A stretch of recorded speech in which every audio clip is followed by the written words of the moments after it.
Assalamualaikum warahmatullahi wabarakatuh. Perkenalkan, nama saya Ardiansar Iza dengan NIM 200204501006. Prodi Pendidikan Teknik Elektro dengan dosen pengampu Bapak Dr. Andes Alimuddin Sakbanmiru MPD dengan mata kuliah Filsafat Ilmu. Oke, kali ini saya akan membahas tentang apa itu etika.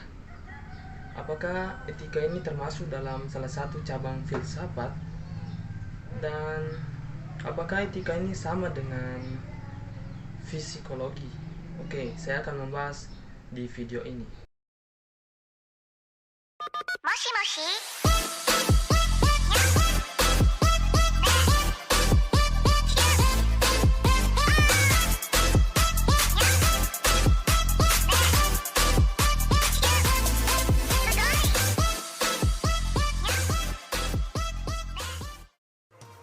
Oke, jadi istilah etika berasal dari kata Yunani kuno, yaitu etikos, yang berasal dari kata ethos, yaitu kebiasaan. Etika itu adalah kata lain dari filsafat moral, filsafat tentang tingkah laku manusia. Dalam bentuk jamak kata eta artinya adat kebiasaan. Dalam arti terakhir inilah yang mana oleh Aristoteles dipakai untuk menunjukkan filsafat moral atau etika. Jadi etika ini berarti ilmu tentang apa yang bisa dilakukan atau ilmu tentang adat kebiasaan. Ada juga kata moral, yang mana dari bahasa Latin yaitu sama dengan etika.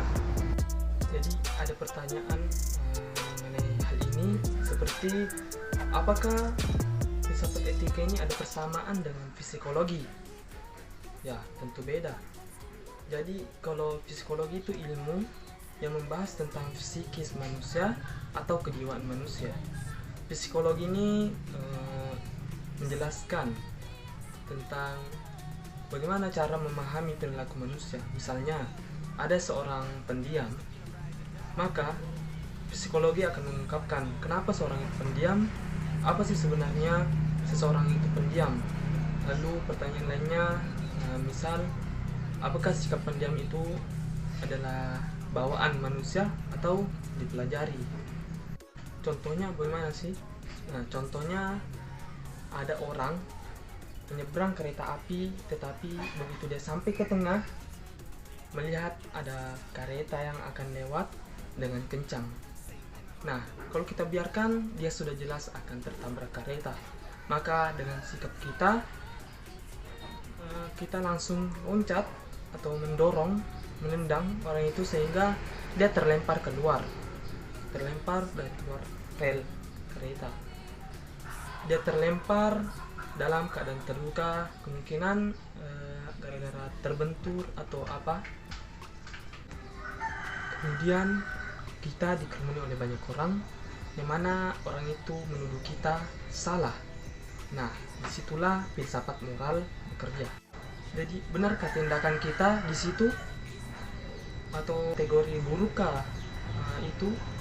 Nah, filsafat moral membahasnya dalam berbagai perspektif. Contohnya, tadi semua orang tidak tahu bahwa kita mendorong karena ada kereta yang akan menabraknya, dan orang itu tidak mengerti kondisi yang diamati kejadian tadi. Jadi jika dibiarkan, mungkin dia akan mati digilas kereta. Tapi dengan kita dorong atau tendang orang itu, jadi kita menyelamatkan nyawanya walaupun dia terluka. Jadi dalam perspektif etika itu tidak mudah melakukan vonis terhadap seseorang. Masih perlu dikaji terlebih dahulu dari berbagai hal dalam kasus ini.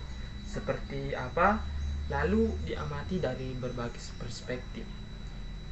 Itulah tadi penjelasan singkat dari saya tentang filsafat etika. Mohon maaf jika ada kekurangan. Terima kasih atas perhatiannya, dan jangan lupa share, like, and subscribe. Oke. Assalamualaikum warahmatullahi wabarakatuh.